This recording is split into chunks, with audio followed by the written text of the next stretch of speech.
Пիսё։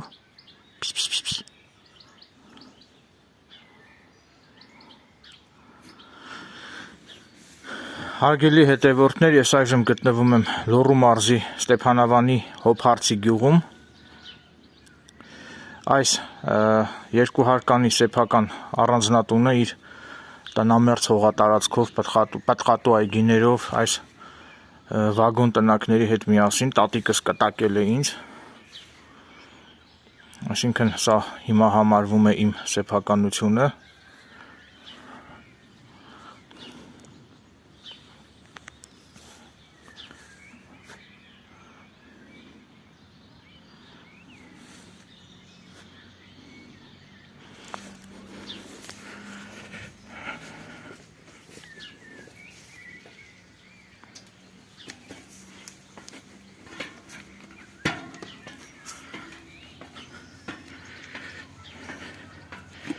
Երկրորդ հարկում ներկայումս կատարվում են որոշակի վերանորոգման աշխատանքներ։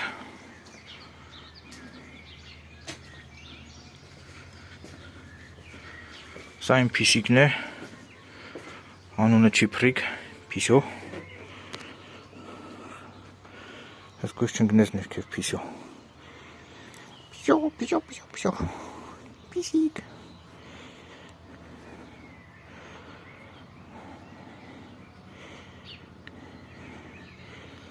Տրիկդ միացրիր, Փիսո։ Փիսիկ։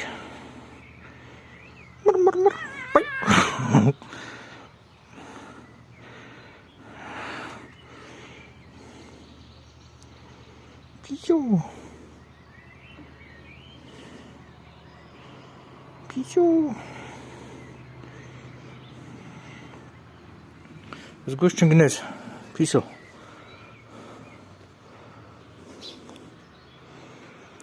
Ահա վերևից ցուցադրում եմ հողատարածքը պտղատու այգիները։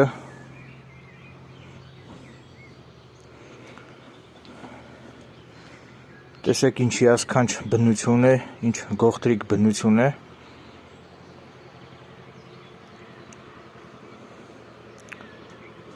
Ուղղակի հիասքանչ է։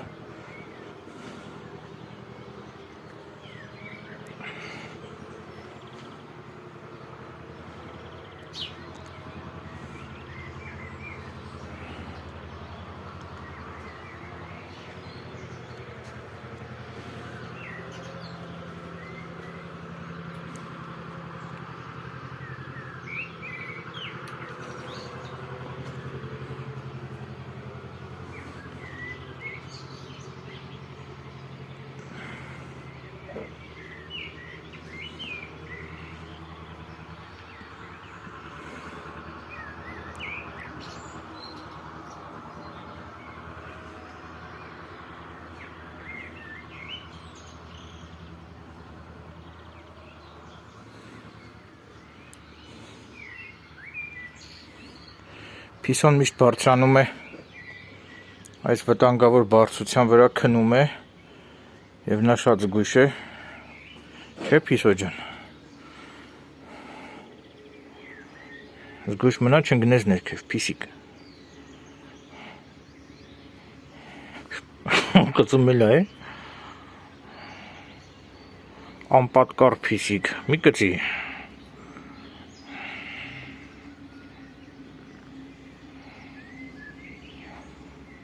Փիսիկ։ Փիսիկ։ Փիս։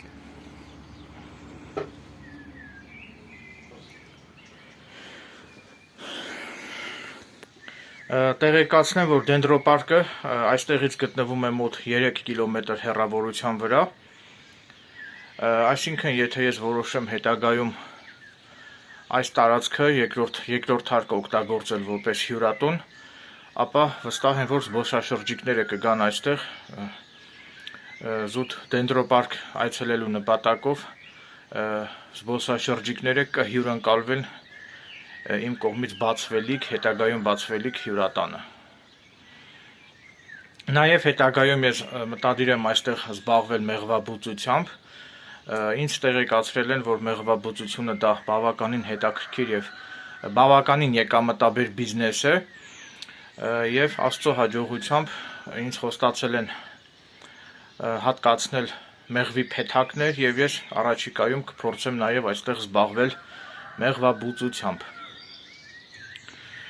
Նաեւ տեղեկացնեմ, որ այստեղից Հոփարցի գյուղից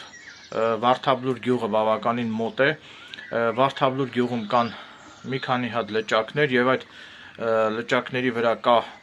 մեկ լճակի վրա կա արհեստական կառուցված կղզի եւ ես առաջիկայում պետք է մեկնեմ այդ լճակի վրի կղզում խորոված անելու բնության գրկում դա նույնպես կնկարահանեմ եւ կցուցադրեմ առաջիկայում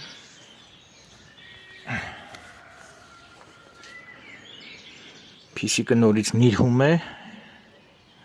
նիրհում այսինքն քնում է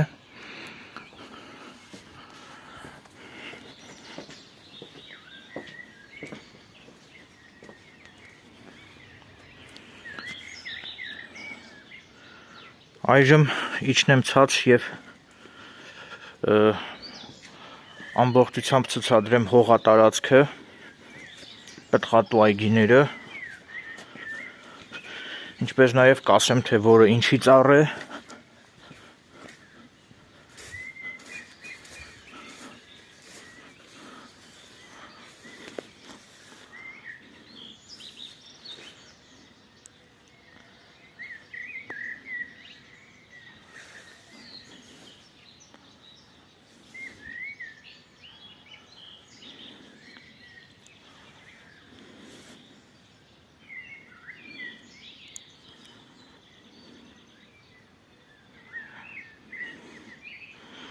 Ահա փիսիկն է, տեսեք ինչ բարձրության վրա է քնած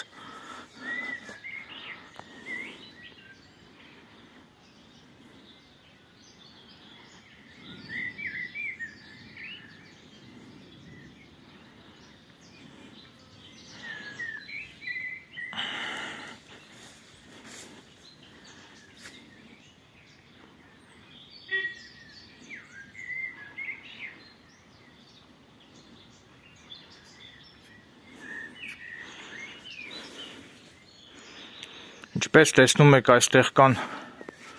բոճկաներ, սա մեկ բոճկա, այնտեղ մյուս բոճկան է, ասեմ, որ այս բոճկաները տատս օգտագործում է իր բաղչան, իր այգին ոռոգելու, այսինքն այգին ջրելու նպատակով,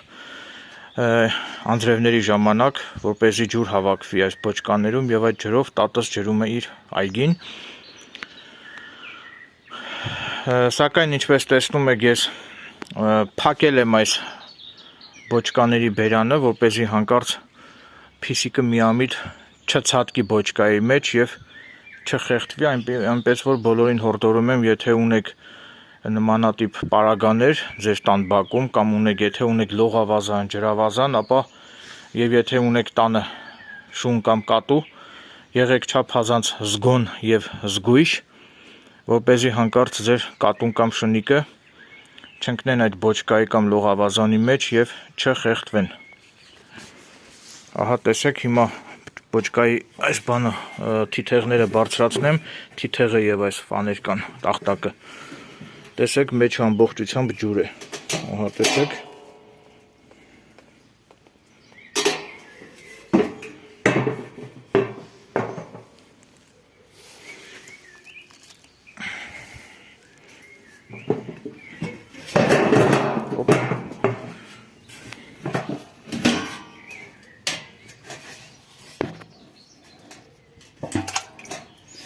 Սակ ջուրը։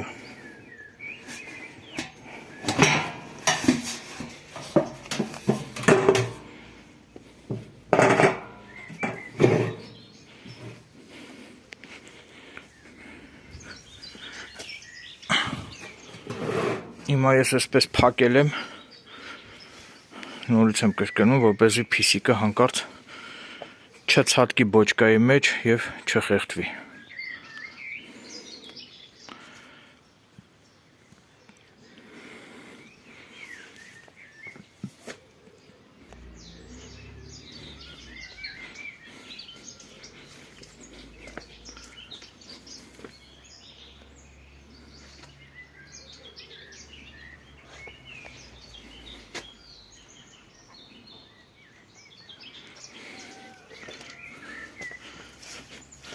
Այս մի բոճկայի մեջ նույնպես անձրևաջուր է հավաքված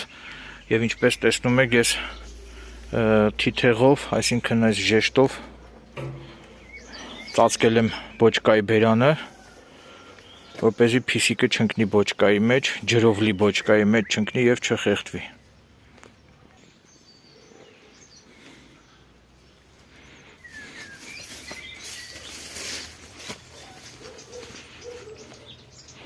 Սա ինչպես տեսնում եք խաղողի վազեր են, այստեղ աշնանը խաղող է աճում, բավականին քաղցր եւ հյութեղ խաղող է,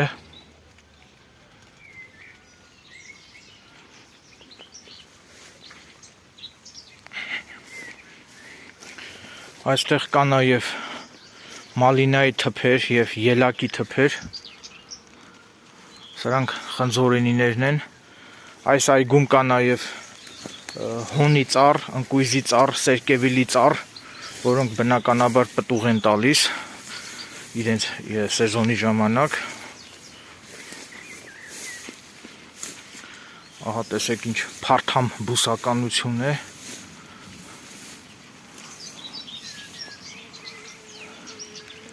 Իսկ ծիտիկների ճռվող յունը, գեղգեղանքը ուղղակի հիասքանչ է։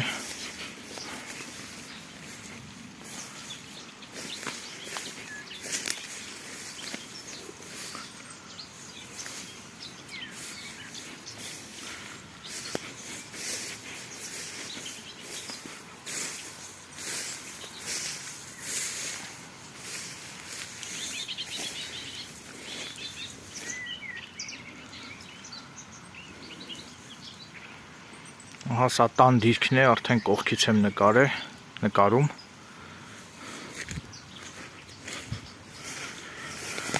Այստեղ ամռանը ես կկախեմ նաև, ծառից կկախեմ նաև գամակ։ Գամակը դա ճոճաթոռն է, չգիտեմ, ճոճացանց, որ ծառից կախում են ցանցը, հետո այդ գամակի մեջ պարկում եւ ընկնում երանության գիրկը։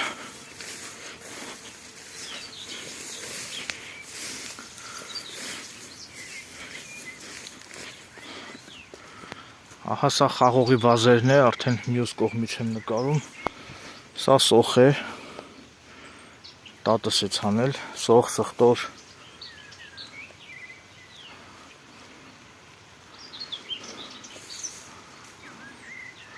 սրանք խաղողի թփերն են,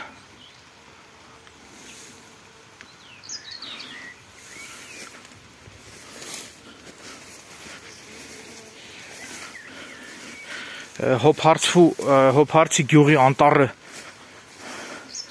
շատ հիասքանչ է, օրինակ, չգիտեմ, եթե հնարավորություն ստեղծվի, հնարավոր է, որ այս ամռանը ես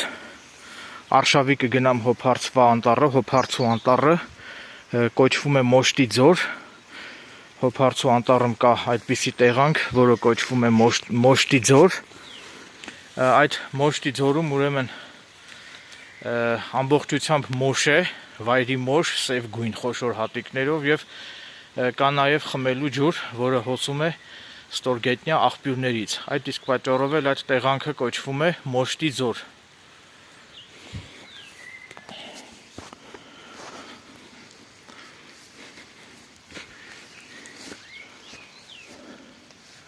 Հոնի ծառը կարծեմ Ոչ կարծեմ, այլ հաստատ, սա է հենց հոնի ծառը, սա հոնի ծառն է, սա ամառային տանձենի է, որը ամռանն է հասնում, կարծեմ օգոստոս ամսին, այս տեսեք, բավականին քաղցր եւ հյութեղ համեղ տանձ է բռնում այս ծառը, կան նաեւ սալորենիներ, բալենիներ, սա սերկևիլի ծառ է, ահա այսա, որ արդեն ծաղկել է, տեսնում եք, սա էլ սերկևիլի ծառ է, որը կարծեմ աշնանն է պտուղ տալիս, բավականին խոշոր, համեղ սերկևիլներին, որոնցով ես հիմնականում թեյ եմ խմում սերկևիլով։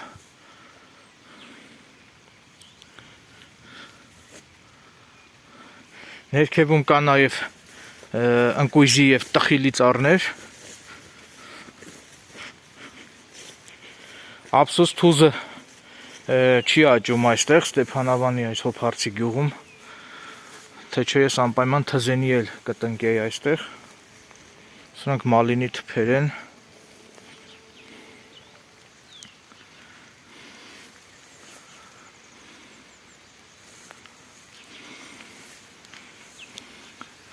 Սա խնձորենի է։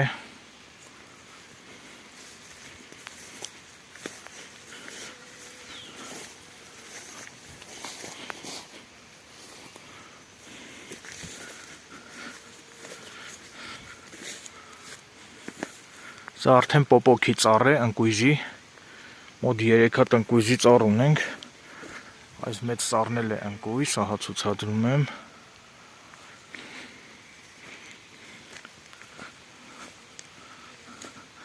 Այն ներքևինն էլ է ընկույզ։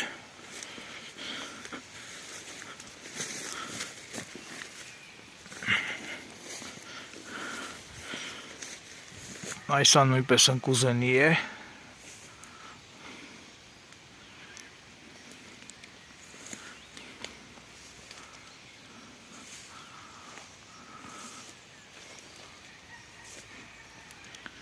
Կարծես վայրի տայգաներում լինեմ, ջունգլիներում։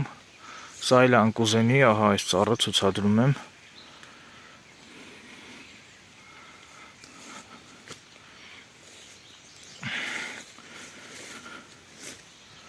Տեսարանը իսկապես հիասքանչ է, իսկապես զգլխիչ է և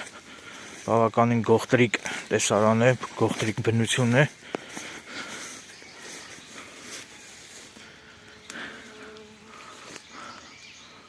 Շնորհակալ եմ տատիկիս այս ամբողջը ինձ կտակելու համար։ Ես ամեն ջանք ու եռանդ կներդնեմ, որպեսզի էլ ավելի ծաղկեցնեմ և բարգավաճեմ, որպեսզի էլ ավելի ծաղկի և բարգավաճի այս ամենը։ Դրա համար ես ջանք ու եռանդ չեմ խնայելու։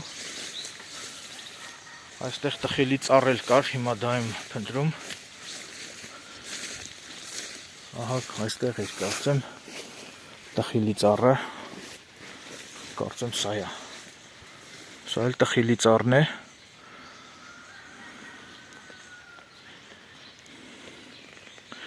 Սակայն միշտ չի, որ բռնում է, կա տարի, որ տխիլը բռնում է, կա տարի, որ չի բռնում։ Սա էլ հարևանի ջերմոցն է։ Իհարկե այստեղ կարելի է զբաղվել նաև ջերմոցային տնտեսությամբ, այսինքն ջերմոցում կարելի է աճեցնել միրգ, պտուղ, բանջարեղեն և վաճառել և եկամուտ ստանալ։ Ահա տեսեք։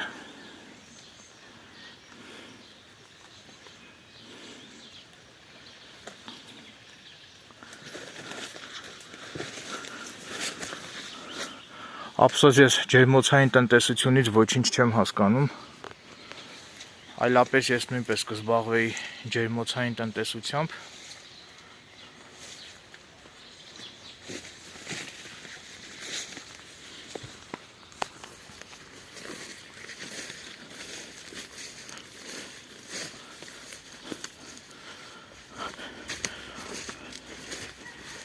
Ասեք, որ իրոք հիասքանչ է,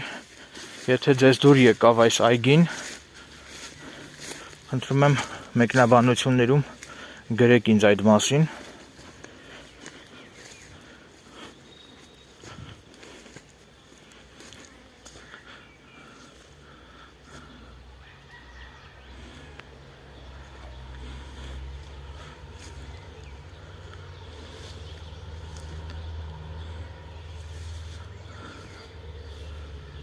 Սա էլ է ընկուզենի։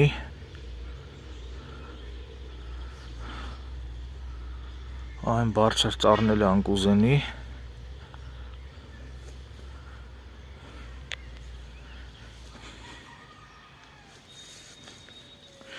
Գյուղում կյանքը իսկապես հիասքանչ չէ։ Երբ որ սկսեմ Աստծո հաջողությամբ, երբ որ սկսեմ մեղվաբուծությամբ զբաղվել այստեղ, կարծում եմ, որ դա ինձ մոտ կստացվի։ Իհարկե կան հմուտ եւ արհեստավարժ մեղվաբույծներ, ովքեր բնականաբար սկզբնական շրջանում ինձ կաջակցեն, կօգնեն, թե իրենց խորհուրդներով ինձ կսատարեն, թե ինչպես զբաղվել, ինչպես ճիշտ եւ գրագետ զբաղվել մեղվաբուծությամբ։ Ովքեր որ տեղյակ չեն, տեղեկացնեմ, որ ամենամաքուր, ամենաանտիր մեղրը դա լորենու մեղրն է եւ Լոռու մարզում աճում է լորենին, որից էլ մեղուները ստանում են ընտիր, առողջարար, բուժիչ եւ թանկարժեք լորենու մեղրը։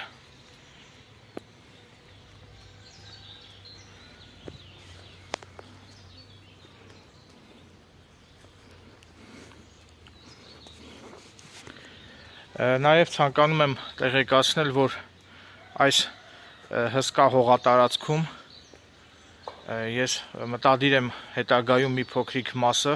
մի փոքրիկ հատվածը տրամադրել կենդանիներին, մտադիր եմ նաև հետագայում այստեղ պահել կենդանիներ։ Իհարկե, եթե որոշեմ այս առանձնատան երկրորդ հարկը ծառայեցնել որպես, այսինքն օգտագործել որպես հյուրատուն, ապա բնականաբար հասկանում եմ, որ շների հաչոցը կարող է խանգարել հյուրատան բնակիչներին, քանի որ եթե մարդը եկել է բնության գրկում հանգիստ վայելելու, բնականաբար արդեն շան հաչոցները կխանգարեն հյուրերին, այդ իսկ պատճառով, չգիտեմ, տատանվում եմ, ճիշտն ասած, եթե որոշեմ այս առանձնատան երկրորդ հարկը դարձնել հյուրատուն, ապա բնականաբար արդեն այլևս չեմ կարող շունիկներ պահել, քանի որ ինչպես արդեն նշեցի, շունիկների հաչոցը կխանգարի հյուրերին, այսինքն կխաթարի հյուրերի անդորը, այսպես ասած։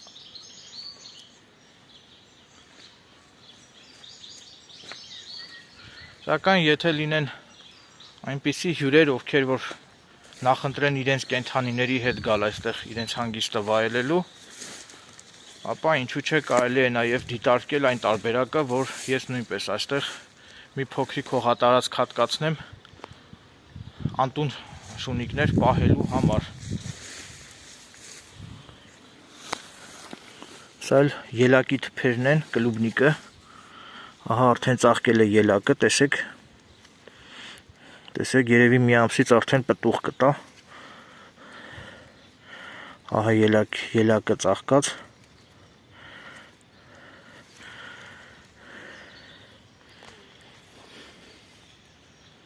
բավականին համեղ, քաղցր եւ խոշոր հատիկներով ելակ է լինում այստեղ։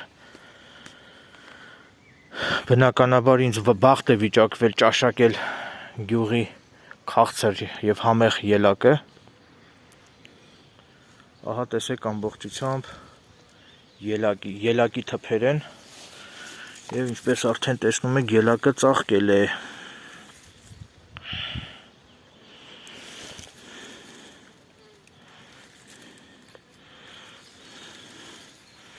Ահա տեսեք, սրանք ելակի թփերն են, ծաղկած վիճակում։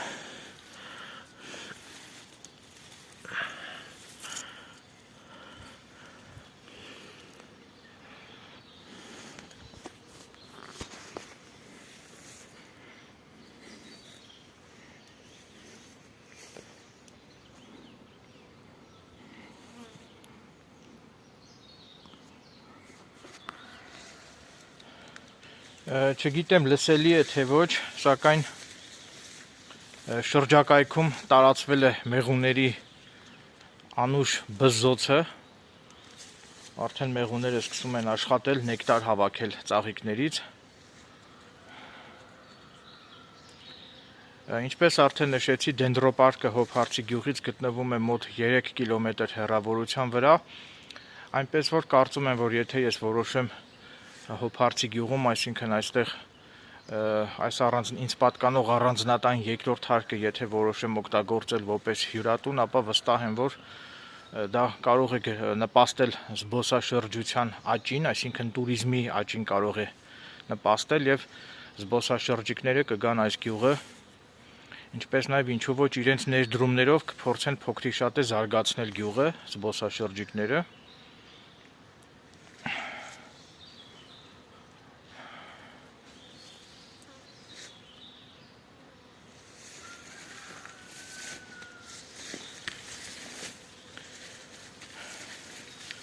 Այստեղ կողքը,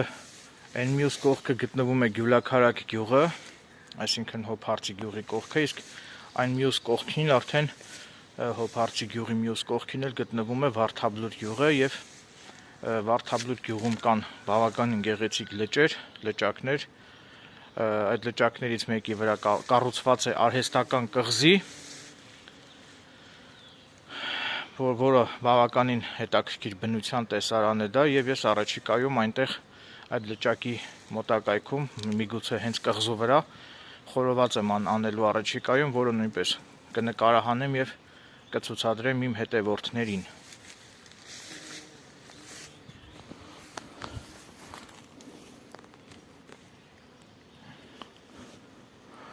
Այս ամբողջը տեսեք համ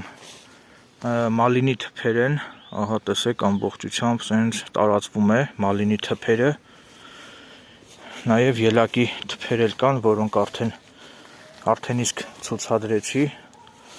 ահա տեսեք ծաղկած ելակի թփերը,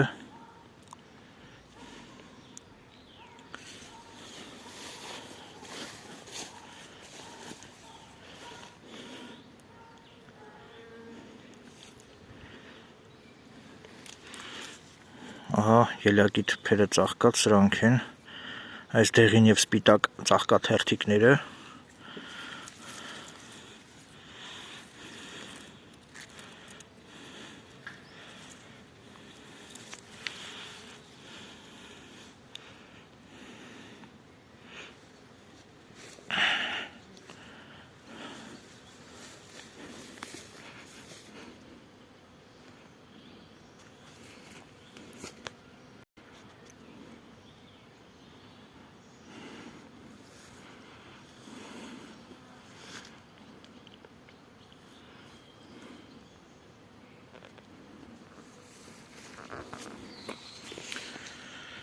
Նաև տեղեկացնեմ, որ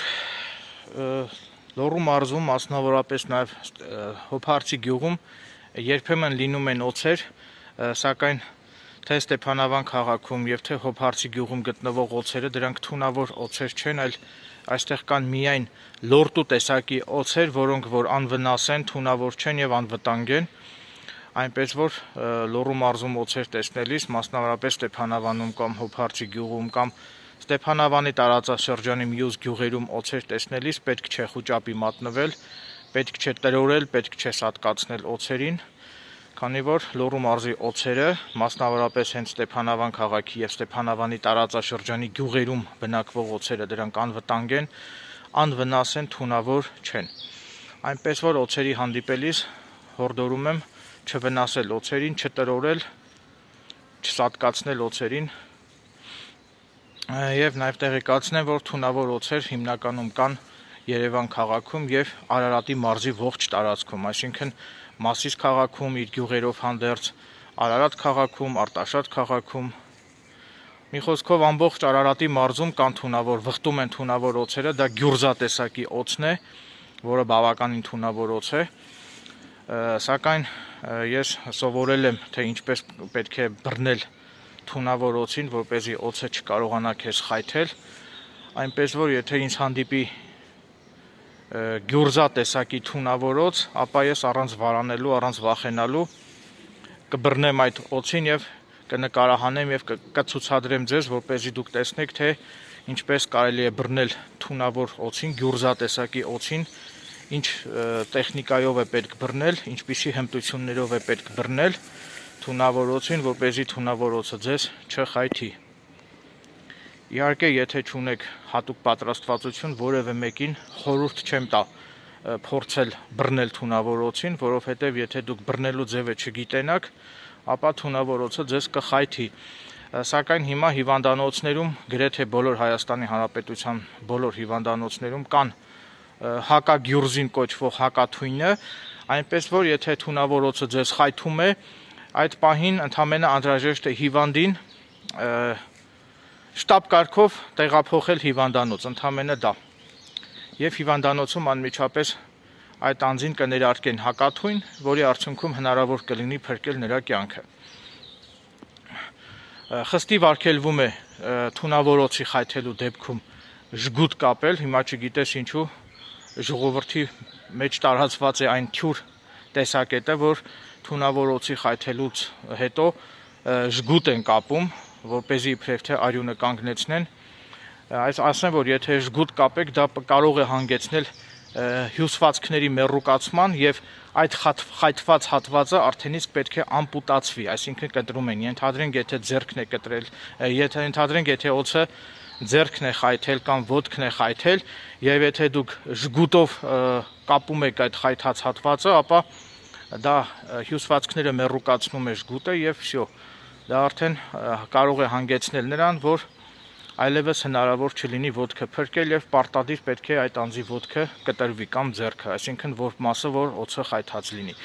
Այնպես որ թունավոր օձի խայթելու դեպքում խստիվ արգելվում է ժգուտ դնելը, ընդամենը անհրաժեշտ է հիվանդին պառկեցնել մեջքի վրա, հիմա ասեմ առաջին օգնությունը ինչ է պետք անել նման իրավիճակում, եթե թունավոր օձը ձեզ խայթեց, հիվանդին պառկեցնում եք անմիջապես մեջքի վրա, պարտադիր ոչ թե փորի, այլ մեջքի վրա։ Գլխի տակ դնում եք ինչ-որ մի հատ փափուկ բարձ կամ միգուցե փափուկ, չգիտեմ, կուրտկա, ենթադրենք, եթե ձեր ձեռքի տակ այդ պահին չկա փափուկ բարձ, կարող եք ձեր հագի հագուստը հանել, դնել հիվանդի գլխի տակ եւ ինչքան հնարավոր է տալիս եք շատ հեղուկներ,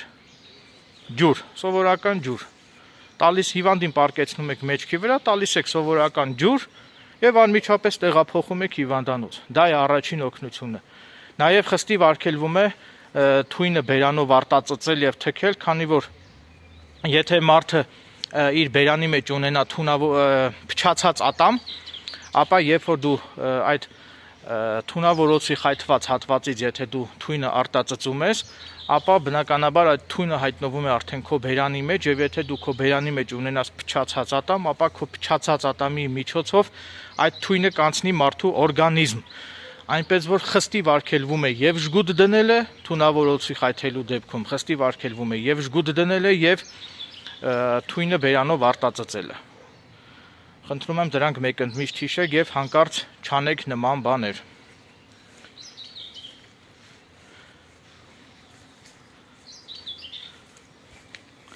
Նաեւ ես գիտեմ բնության մեջ ինչպես կարելի է կրակ ստանալ այն պարագայում, երբ որ ձեր ձեռքի տակ չկան համապատասխան, չգիտեմ, լուցկի կամ կրակայրիչ, իհարկե դա բավականին բարդ է, դրա համար անհրաժեշտ է բամբակ, մի փոքր էլ չոր խոտ, որը բնության մեջ կճարվի չոր խոտը։ Եթե ձեր ձեռքի տակ լինի բամբակ եւ երկու հատ էլ փոքր քարի կտորներ, այդ քարի կտորները իրար հետ պետք է միմյանց անընդհատ շփել եւ բամբակը մոտեցնում եք այդ տաքացած քարերին, դրա արդյունքում արդեն կրակ է առաջանում, բայց պետք է շատ երկար չարչարվեք, որպեսզի կրակ ստանաք։ Նաեւ ես գիտեմ, թե ինչպես կարելի է,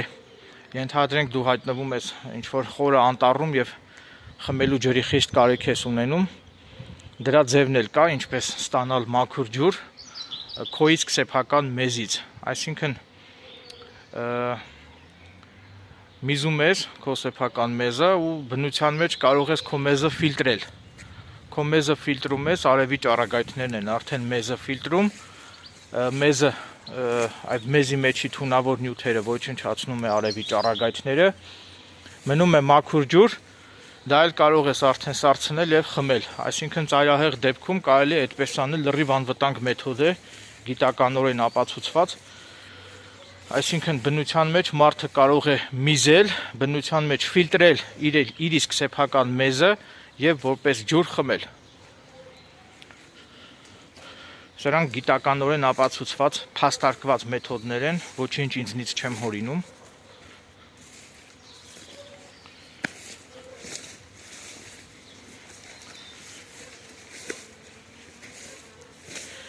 Ինչևիցե հուսով եմ, որ ձեզ դուր եկավ իմ այս եթերը, նաև ինչ որտեղ նաև ուսուցողական էր այս եթերը։ Եթե ձեզ դուր եկավ, կխնդրեի մեկնաբանություններում գրեք այդ մասին, իսկ եթե կունենաք այս եթերի հետ կապված ինձ ուղղված հարցեր, ապա կարող եք մեկնաբանություններում գրել ինձ ուղղված ձեր հարցերը։ Թերևս այսքանը, շնորհակալություն ուշադրության համար։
Ծիտիկների ճռվողյունը իսկապես հրաշք է։ Տեսնես, որ ծառի վրա է այս ծիտիկը սենց անուշ գեղգեղում։ Ուզում եմ նկարահանել այս անուշ ձայնով ծիտիկին, եթե իհարկե գտնեմ, թե որ ճյուղի վրա է նստած։ Ահա այստեղ է կարծես։ Ձայնը այստեղից է գալիս։ Շշուկով խոսեմ, ծիտիկը չթռնի, հոպ, մեղուն։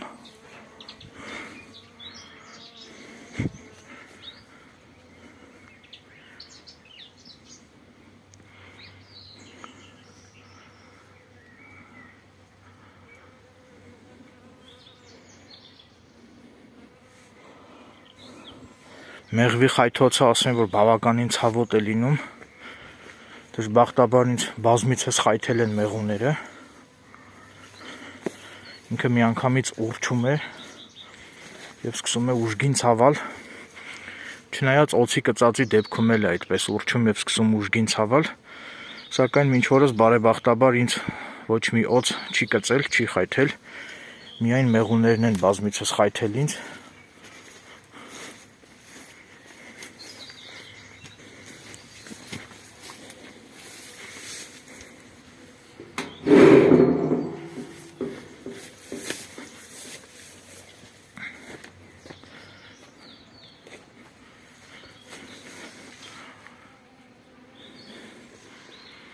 Իսկ սա նանա է, անանուխ, բավականին անուշ հոտով բույս է, որից թեյ ենք խմում։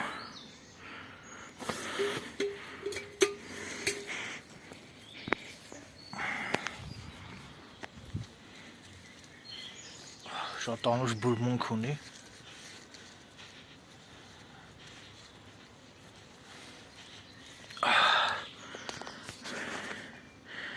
Մի հատը պոկեմ, այսօր երեկոյան թեյ կխմեմ։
Հիմա տունը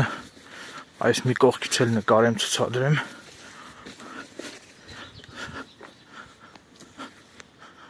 Ահա տեսեք, բավականին մեծ առանձնատուն է։ Այս տունը, որ մի լավ վերանորոգվի, կդառնա բավականին գեղեցիկ տուն եւ հարմարավետ բնակվելու համար։ Այսինքն բավականին հարմարավետ հյուրատուն կդառնա։ Իհարկե պետք է բավականին շատ ներդրումներ անել։ Միգուցե ես փորձեմ բիզնես վարկ վերցնել բանկից այս հյուրատունը կառուցելու համար։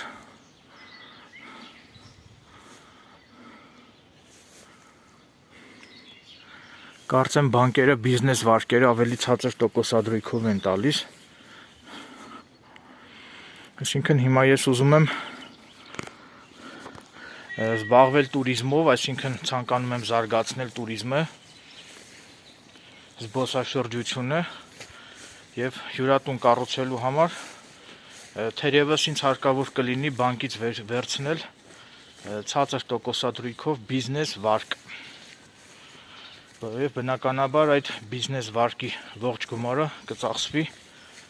այս հյուրատունը կառուցելու վրա։ Եվ բնականաբար, երբ որ արդեն հյուրատունը կառուցեմ եւ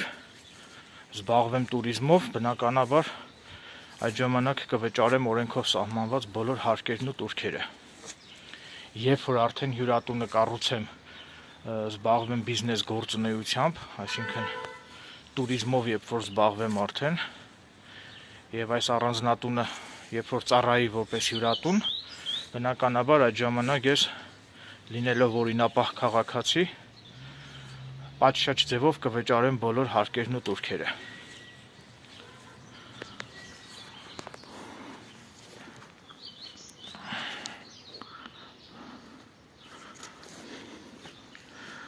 Կարծում եմ, որ եթե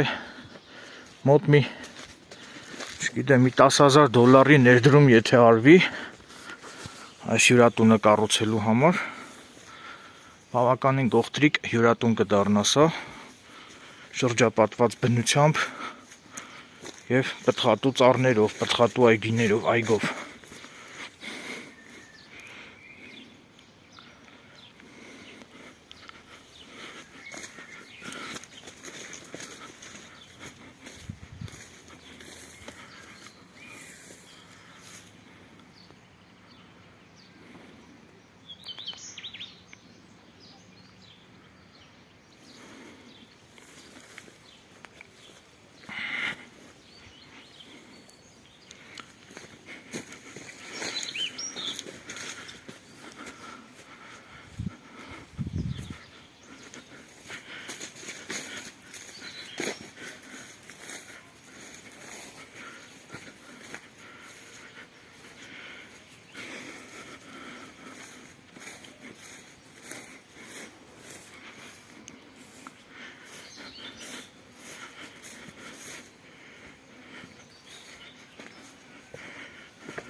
Առանձնատան մյուս կողքն էլ ցուցադրեմ, չնայած ինչքան հիշում եմ ցուցադրել եմ արդեն, այնուամենայնիվ եւս մեկ անգամ ցուցադրեմ։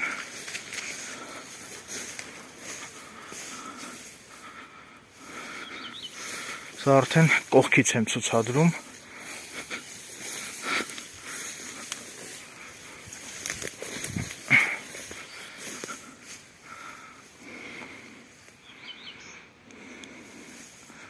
Ահա տեսեք ինչ մեծ է։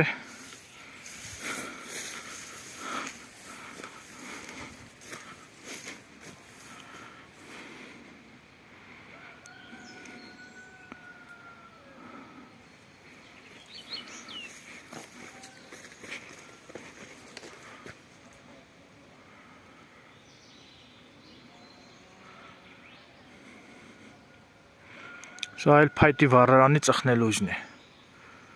Խողովակը։